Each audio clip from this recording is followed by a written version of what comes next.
17ই রমাদান ইসলামের ইতিহাসে এক গুরুত্বপূর্ণ দিন, যখন বদরের প্রান্তরে মুসলিম বাহিনী সত্যের পক্ষে লড়াই করছিলেন। বদর একটি কূপের নাম। তার আশপাশের অঞ্চলেই এই মহান যুদ্ধ 623 খ্রিস্টাব্দে সংঘটিত হয়েছিল। এটি মুসলমানদের প্রথম সশস্ত্র যুদ্ধ, যা ছিল অস্তিত্বের লড়াই। 313 জন মুসলিম যোদ্ধা, যাদের কাছে ছিল অল্প রসদ, কয়েকটি উট এবং মাত্র 2টি ঘোড়া, তবে তাদের একমাত্র শক্তি ছিল তাদের ঈমান এবং বিশ্বনবী মুহাম্মদ সাল্লাল্লাহু আলাইহি ওয়াসাল্লামের নেতৃত্ব। অন্যদিকে কুরাইশদের বাহিনী ছিল প্রায় 1000 জনের, সুসজ্জিত এবং শক্তিশালী। এই যুদ্ধে অনেককেই তার বাবা, চাচা, ভাই ও নিকটাত্মীয়ের বিরুদ্ধে তলোয়ার হাঁকাতে হবে জেনেও সাহাবীরা এক পাও পিছপা হননি। এই ঘটনা পবিত্র কোরআনে ইয়াউমুল ফুরকান তথা সত্য মিথ্যার পার্থক্যকারী দিন হিসেবে উল্লেখ করা হয়েছে, যেখানে ঈমানের শক্তি ও সত্যের পক্ষে থাকা গুরুত্বপূর্ণ ছিল।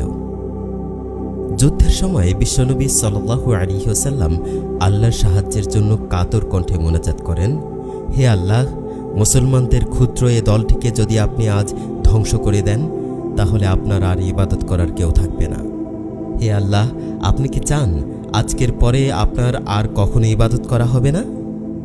আবু বকর রাদিয়াল্লাহু তাআলা আনহু এমন দৃশ্য দেখে দৌড়ে এসে রাসূল সাল্লাল্লাহু আলাইহি ওয়াসাল্লামের চাদরটিকে তুললেন এবং বললেন, ইয়া রাসূলুল্লাহ, আপনি আর কাঁদবেন না, আল্লাহ অবশ্যই আপনাকে সাহায্য করবেন। আল্লাহর প্রত্যক্ষ সাহায্যে 313 জন মুসলিম বাহিনী 1000 জন কাফের বাহিনীর বিপক্ষে জয়লাভ করে। এটি ছিল সত্যের এক ঐতিহাসিক বিজয়। কুরাইশ বাহিনী পরাজিত হয় এবং মুশরিকদের 70 জন নিহত ও 70 জন বন্দী হয়। অপরদিকে মুসলিম বাহিনীর মাত্র 14 জন শাহাদাত বরণ করেন। বদর যুদ্ধে রাসূল সাল্লাল্লাহু আলাইহি ওয়াসাল্লাম বন্দীদের প্রতি যে উদারতা প্রদর্শন করেছেন, তা পৃথিবীর ইতিহাসে অনন্য। 70 জন বন্দীর মধ্যে মাত্র 2 জন গুরুতর অপরাধীকে মৃত্যুদণ্ড দেওয়া হয়।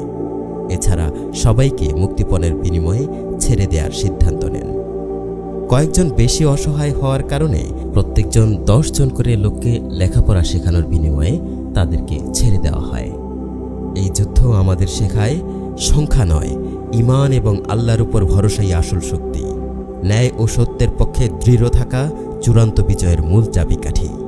প্রতিশোধের বদলে ক্ষমা, যা যুদ্ধবন্দীদের সাথে রাসূল সাল্লাল্লাহু আলাইহি ওয়াসাল্লাম করেছিলেন। বদরের যুদ্ধ কেবল অতীতের একটি ঘটনা নয়, এটি আমাদের জন্য চিরন্তন শিক্ষা। আজও সত্যের বিরুদ্ধে মিথ্যার যুদ্ধ চলছে, ঈমানের বিরুদ্ধে অবিশ্বাসের চ্যালেঞ্জ বিদ্যমান।